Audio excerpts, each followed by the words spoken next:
오전 10시에 시작해 3시간 넘게 이어진 국무회의. 잠깐의 상견례일 거라는 예상과 달리 회의는 점심시간을 훌쩍 넘겼고 점심으로는 김밥이 제공됐습니다. 10시에 시작된 회의는 도시락 회의로 변경되어 지속 중입니다. 취임 첫날 저녁 7시 30분에 시작된 비상경제점검 TF회의도 밤 10시까지 이어졌습니다. 이 대통령은 차관급 공무원들에게 경제를 살릴 정책과 방안을 구상해 직접 자신에게 연락하라며 개인 전화번호까지 알려줬습니다. 지위고하를 막론하고 직접 소통하면서 일하는 조직으로 바꿔보겠다는 의지를 드러낸 겁니다. 실적과 성과를 중시하며 공무원들을 일하게 만드는 이런 모습은 과거 성남시장부터 몸에 밴 방식입니다.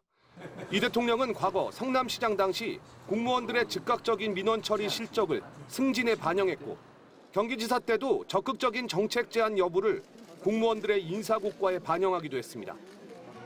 이번 대선 유세 현장에서도 공직자의 일은 끝이 없다며 특히 중앙공무원들도 각오해야 한다는 입장을 유지해왔습니다.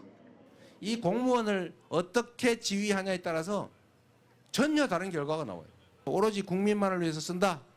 이런 생각을 해가지고 자세를 바꾸기 시작하면 1년 안에 전혀 다른 결과를 만들어낼 수가 있습니다. 대통령실에 연필 한 자루 줄 사람이 없어 무덤 같다고 비판했던 이재명 대통령은 각 부처로 돌아갔던 공무원들에게 즉각 복귀 명령을 내렸습니다. 이 대통령의 지시로 180여 명의 공무원들이 복귀했는데 대통령실은 조금씩 업무를 할 수 있는 기반이 마련되고 있다고 밝혔습니다. 불통이었던 인터넷망이 복구되면서 이 대통령이 첫 전자결제로 임명한 강훈식 비서실장은 오는 8일 전 직원 조회를 열어 대통령실 근무자들에 대한 기강 잡기에 나설 예정입니다. MBC 뉴스 김재경입니다. 네, 그럼 대통령실 연결해서 더 자세한 내용 알아보도록 하겠습니다. 정상빈 기자, 이재명 대통령이 어제에 이어 오늘도 강행군을 이어가고 있는 것 같은데요. 해양수산부 부산 이전에 속도를 내라는 지시도 있었네요. 네, 그렇습니다. 이재명 대통령은 오늘 각 부처의 현안 보고를 받는 자리에서 해양수산부의 부산 이전 준비를 빠르게 마치라고 지시했습니다. 해수부 부산 이전은 이 대통령이 후보 시절 내세웠던 핵심 공약입니다. 지역 균형 발전을 이뤄내고 부산을 동북아의 물류 허브로 키우겠다는 포부를 밝힌 적이 있는데요. 사실 해수부 장관을 새로 임명하고 나서 지시를 내려도 되는 상황이긴 하지만 굳이 전 정부 장관에게 지시했다는 건 그만큼 공약을 신속하게 이행하겠다는 의지가 강하다, 이렇게 평가할 수도 있겠습니다. 이재명 대통령의 취임 첫 행정명령으로 열린 비상경제점검 TF회의는 2시간 20분 동안 이어졌습니다. 회의에는 기획재정부와 중소벤처기업부, 국토교통부 등 부처 차관들과 실무자들이 참석했습니다. 대통령실은 이 대통령이 대미 통상 현안과 추진 방향에 대해 의견을 듣고 민생 현안의 문제점과 대응책을 논의했다고 전했습니다. 이재명 대통령은 또 추가 경정 예산 여력과 추경의 경기 진작 효과에 대해 묻고 적극적인 경기, 민생 진작 대응을 주문했습니다.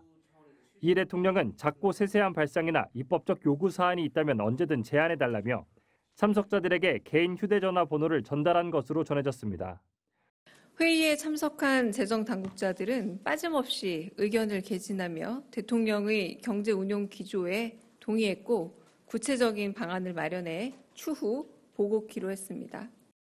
국무총리 권한대행 이주호 사회부총리는 어제 이재명 대통령과의 통화에서 국무위원 전원의 사임 의사를 밝힌 것으로 전해졌습니다. 하지만 이 대통령은 박성재 법무부 장관을 제외한 나머지 국무위원들의 사의는 받아들이지 않았습니다. 이재명 대통령은 또 합동참모본부를 방문해 군사 대비태세를 보고받고 군 통수권자로서 제 역할을 하는 군의 명예회복에 주력하겠다고도 강조했습니다. 당초 밤사이 도널드 트럼프 미국 대통령과의 통화가 이어질 것이라는 관측도 나왔지만 아직까지 일정을 조율 중인 것으로 전해졌습니다. 이재명 대통령은 오늘 오전 첫 국무회의를 주재한 뒤 오후에는 재난과 치안 등 안전 관련 문제를 논의할 광역 기초단체의 책임자 회의도 진행합니다.